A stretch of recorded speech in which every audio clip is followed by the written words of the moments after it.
We take you to the Ashanti region now, where the campaign team of Kumah Ejisu By-Election, the former member of parliament for the Ejisu constituency, contesting as an independent candidate in the upcoming by-election, is alleging that the new patriotic party is planning to use state security and vigilante groups to intimidate voters in Mr. By-Elekson's stronghold on the election day. The team says it is not enthused about the scathing attacks the NPP members have launched on the independent candidate. Citi News' Ashanti regional correspondent Hafiz Tijani reports. Political parties contesting the April 30 Ejisu By-Election have intensified their presence in the constituency as campaign activities get intense. For many, the decision of the former Ejisu MP, Kumah Ejisu By-Election, to contest as an independent candidate has divided voters in the constituency.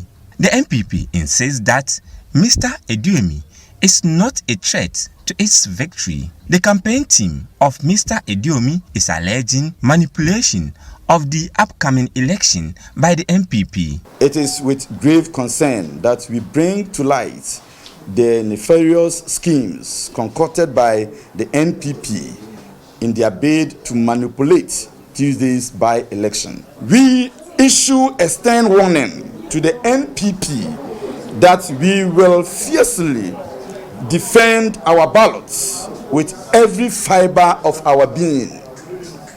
Despite the desperate attempts to subvert the democratic process, Ejisu will stand firm and resolute on Tuesday. Furthermore, we condemn in the strongest terms the wasteful expenditure of state resources for vote buying.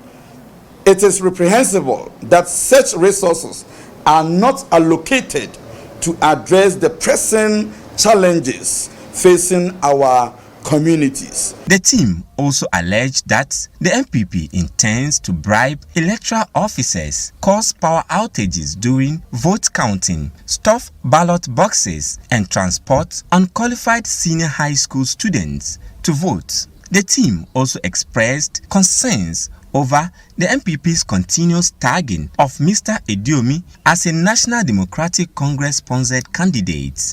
Allegations of bribing Electoral Commission officials to compromise on voting day, a despicable act that strikes at the heart of democracy. 3. Utilization of military personnel to intimidate strongholds of Honorable Kumah Ejisu By-Election. A clear abuse of power aimed at suppressing the will of the people. Deployment of police officers from different regions to seize control of ballot boxes, a flagrant violation of electoral norms. 5. Threats of power outages during vote counting, a cowardly tactic to sow confusion and undermine transparency.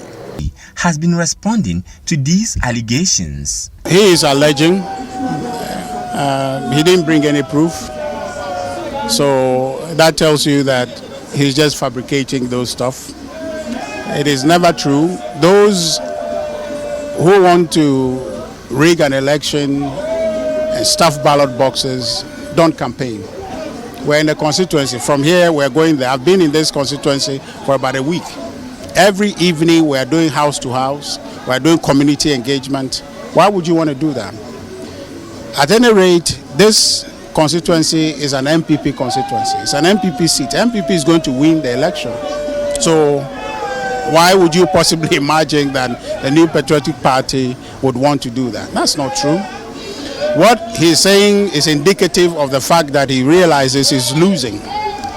If I were him, I wouldn't attempt this venture, because just recently in Kumah, an individual tried the same thing. A party member who wanted to stand against the party, he tried it, he lost. Campaign activities have intensified in the Ejisu constituency ahead of Tuesday's by-election, as the parties contesting are seeking the constituents' support for votes. 6 candidates from the MPP, CPP, LPG, and 3 independent candidates are contesting in the upcoming by-election. The campaign team of Kumah is asking voters in the Ejisu constituency to be firm and not to be intimidated on election day. Hafiz Tijani, Citi News, Ejisu constituency, Ashanti region.